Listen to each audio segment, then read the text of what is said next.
Hello friends, welcome to easy English grammar. आज के इस वीडियो में हम बात करेंगे रिफ्लेक्सिव और एम्फैटिक प्रोनाउंस के बारे में। तो चलिए शुरू करते हैं। तो सबसे पहले जानते हैं what is reflexive pronoun. Way pronoun जिनके लास्ट में सेल्फ या सेल्फ से जुड़े रहते हैं उन्हें रिफ्लेक्सिव प्रोनाउन कहते हैं।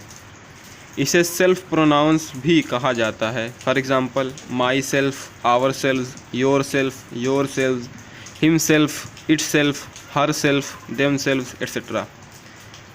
इसे एम्फैटिक प्रोनाउन भी कहते हैं। जनरली रिफ्लेक्सिव प्रोनाउन और एम्फैटिक प्रोनाउन सेम होते हैं। हम उनका डिफरेंस तभी कर सकते हैं जब हम किसी सेंटेंस में इन प्रोनाउन को देखते हैं। पर्सनल प्रोनाउन के पोजेसिव केस में ही सेल्फ या सेल्फ्स लगा के रिफ्लेक्सिव या एम्फैटिक प्रोनाउन बनाते हैं, ना कि सब्जेक्टिव केस या ऑब्जेक्टिव केस या जेनेटिव केस में। रिफ्लेक्सिव प्रोनाउन को भी एम्फैटिक प्रोनाउन कहा जाता है। इन दोनों का डिफरेंस हम तभी कर सकते हैं जब हम किसी सेंटेंस में इनका यूज़ देखते हैं। तो चलिए देखते हैं difference between reflexive and emphatic pronouns. There are some difference between them, let us study one by one.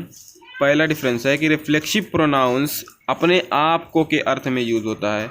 जब किसी सेंटेंस में अपने आप को का अर्थ आए तो वहाँ पे रिफ्लेक्सिव प्रोनाउन का यूज़ होता है, जबकि एम्फैटिक प्रोनाउंस स्वयं, खुद, आप ही के अर्थ में यूज़ होते हैं। जब किसी सेंटेंस में स्वयं, खुद, आप ही ऐसे अर्थ आने लगे तो वहाँ पे एम्फैटिक प्रोनाउंस का यूज़ मानते हैं।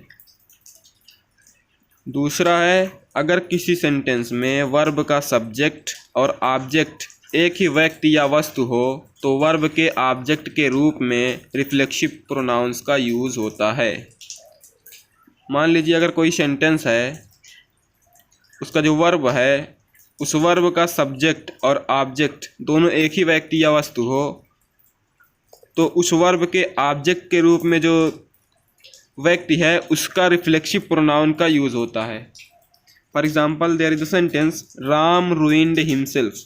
इस सेंटेंस में रूइन वर्ब है, उसके पहले जो वर्ड आया है राम वो सब्जेक्ट है, और रूइन के बाद जो वर्ड आया है हिमसेल्फ वो ऑब्जेक्ट है। यहाँ पे राम ही सब्जेक्ट भी है और ऑब्जेक्ट भी है, तो हमने ऑब्जेक्ट की जगह पे रिफ्लेक्सिव प्रोनाउन का यूज़ किया है, तो सेंटेंस सही है। अगर हम लगाते Ram ruined himself, Ram ruined Ram, तो ये सेंटेंस गलत हो जाता, क्योंकि एक सेंटेंस में एक नाउन दो बार नहीं आ सकता।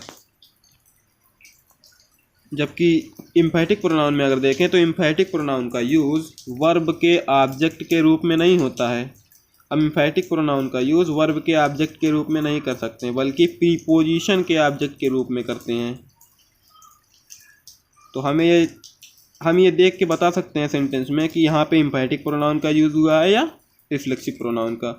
जैसा कि हमने पढ़ा कि अगर किसी सेंटेंस में वर्ब का सब्जेक्ट और ऑब्जेक्ट एक ही व्यक्ति या वस्तु हो तो वर्ब के ऑब्जेक्ट के रूप में रिफ्लेक्सिव प्रोनाउन का यूज़ होता है, लेकिन एम्फैटिक प्रोनाउन का यूज़ वर्ब के ऑब्जेक्ट के रूप में नहीं होता, बल्कि प्रीपोजिशन के ऑब्जेक्ट के रूप में होता है। For example, he lives in this house by himself.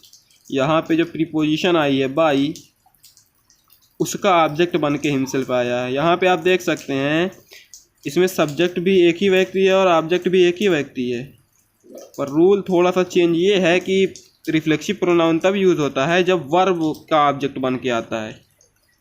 जब प्रीपोजिशन का ऑब्जेक्ट बन के आता है तो ये एम्फैटिक प्रोनाउन का यूज़ कहलाता है। तीसरा पॉइंट है कि रिफ्लेक्सिव प्रोनाउन का यूज़ सब्जेक्ट के रूप में नहीं होता। ये तो आपको पता होना चाहिए, पर लोग ज़्यादातर लगा देते हैं कि my self this, my self that. ये गलत है। रिफ्लेक्सिव प्रोनाउन का यूज़ सब्जेक्ट के रूप में नहीं कर सकते हैं, जो ये लगाते हैं वो गलत है।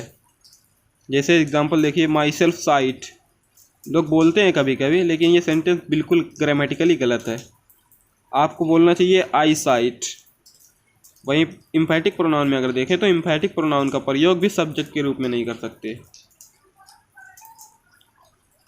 For example my self site, ये गलत है। माई सेल्फ के पहले जब हम आई लगाएंगे तब ये एम्फैटिक प्रोनाउन का यूज़ होगा, आई माई सेल्फ साइट, ये सेंटेंस सही होगा। अब कुछ सेंटेंस देखते हैं।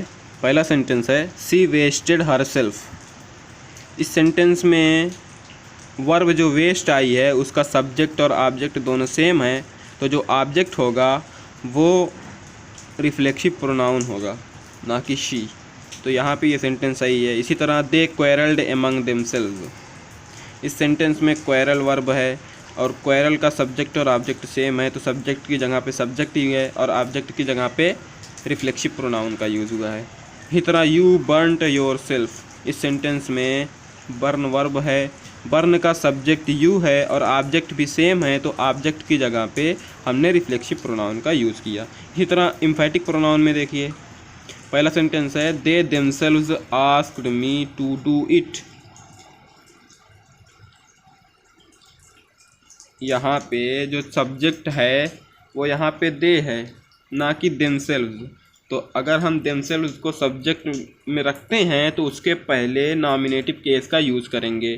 इसी तरह she herself wasted her property, यहाँ पे भी वही यूज़ हुआ है। इसी तरह I myself do my work. Now there is a note which you have to note that possessive adjective plus own का यूज़ भी सब्जेक्ट को एम्फेसाइज करने के लिए किया जाता है। कभी कभी किसी सेंटेंस में पॉजेसिव एडजेक्टिव और प्लस ओन का यूज़ भी सब्जेक्ट को जोर डालने के लिए किया जाता है। इसको भी हम एम्फैटिक प्रोनाउन के यूज़ में रखते हैं, लेकिन यहाँ पे एम्फैटिक प्रोनाउन का यूज़ नहीं होता, बल्कि पॉजेसिव एडजेक्टिव जिसको हम पॉजेसिव केस में ही रखते हैं प्लस ओन, इसका यूज़ होता है और एम्फेसाइज करने के लिए, सब्जेक्ट को एम्फेसाइज करने के लिए किया जाता है। For example I live on my own income, virtue has its own reward, she lifted her own basket. तो आज के वीडियो में बस इतना ही। If you like the video give a thumbs up and share the video and don't forget to subscribe to my channel and press the bell icon for more videos like this. See you in the next video. Till then, tata, bye bye.